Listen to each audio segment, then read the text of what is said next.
मैं ये आख सकना कि 100 जुम्मा था 80% आराम है। चलो माशाल्लाह अल्लाह पाक ने करम कीता जी, करम कीता। मैं सारा अस्सलाम वालेकुम, कैसे हैं ऑल फ्रेंड्स। मैं आप सबका भाई हकीम अतीक रहमान सन्यासी फ्रॉम गुजरात। दोस्तों आज हमारे साथ एक और न्यू पेशेंट मौजूद हैं, मोहम्मद शाकर साहब इनका नाम है। तो ये स्पेशल अटक से आए हैं, दूसरी दफा हमारे पास आए हैं। तकरीबन 5 से 6 घंटे का रास्ता बनता है।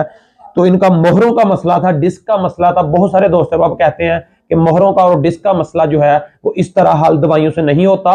अल्हम्दुलिल्लाह अगर आप अपना हमारा चैनल विजिट करेंगे तो बहुत ज्यादा दोस्त है बाब आपको मोहरों के भी मिल जाएंगे। पहले इनसे पूछते हैं फिर आपको बताते हैं। अस्सलाम वालेकुम जी। वालेकुम अस्सलाम। जनाब की नाम अपना जी? मोहम्मद शाकिर। मोहम्मद शाकिर साहब वल्द मोहम्मद सलीम। मोहम्मद सलीम साहब जी। अटक सर केड़ा एरिया अपना जी? सर मेरा तहसील पिंड है वे जी। गांव मेरा ढुलिया चौक है। गांव ढुलिया चौक जी। ਜਿਹੜੇ ਉਸ ਇਲਾਕੇ ਦੇ ਭਾਈ ਅਟਕ ਦੇ ਜਾਂ ਜਿਹੜੇ ਭਾਈ ਨੇ ਗਾਉਂ ਦੱਸਿਆ ਉਸ ਇਲਾਕੇ ਦੇ ਭਾਈ ਆ ਬਹੁਤ ਸਾਰੇ ਭਾਈ ਉਹਨਾਂ ਨੂੰ ਜਾਂ ਪੀਰ ਸਾਹਿਬ ਨੂੰ ਹਕੀਮ ਸਾਹਿਬ ਨੂੰ ਜਾਣਦੇ ਵੀ ਹੋਣੇ। ਅਲਹਮਦੁਲਿਲਾ ਮਿਲ ਕੇ ਵੀ ਆਪਣੀ ਤਸੱਲਾ ਕਰ ਸਕਦੇ। ਅੱਛਾ ਸਰ ਮਸਲਾ ਹੈ ਕਿੰਨੀ ਦੇਰ ਤੋਂ ਸੀ?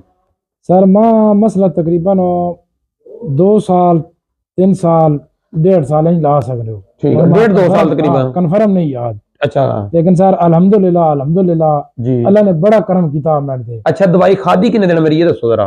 सर मैं दवाई 2 हफ्ते खादी। 2 हफ्ते सिर्फ खादी है? सिर्फ 2 हफ्ते खादी। अल्हम्दुलिल्लाह खादी इको टाइम सिर्फ 24 घंटे 24 घंटे। ठीक है, 2 हफ्ते च अल्हम्दुलिल्लाह अल्लाह पाक ने फजल कितना कीता। सर मैं ही आख सकना कि 100 जुम्मा था 80% आराम है। चलो माशाल्लाह अल्लाह पाक ने करम कीता जी, करम कीता। मैं सारा के 1-2 मिनट भी खड़ा ना हो सकना है और सर मैं 8 मिनट 10 मिनट खड़ा रही मां दर्द नहीं होना। माशाल्लाह कोई मालिश तो नहीं दी? कुछ भी नहीं सर। कोई वर्जिश तो नहीं दसी? कुछ भी नहीं सर। 24 घंटे बस सिर्फ एक पुड़ी दी खाण नू? सिर्फ एक पूरी। Very good. शफा सर अल्लाह पाक देंदा। अल्लाह पाक दोस्तों गल करन दा मकसद ये हुंदा शफा अल्लाह पाक देंदा।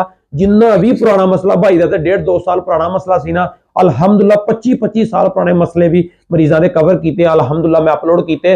शफा अल्लाह पाक देंदा। लेकिन तमाम दोस्तां नाल मेरी इक्को रिक्वेस्ट आ, मसले नू समझो, जिदों मसले दी समझ आ जांदी फिर उहनू मसला नहीं किया जांदा, ओदे मुताबिक इलाज करो। अल्हम्दुलिल्लाह अल्लाह पाक फजल करे।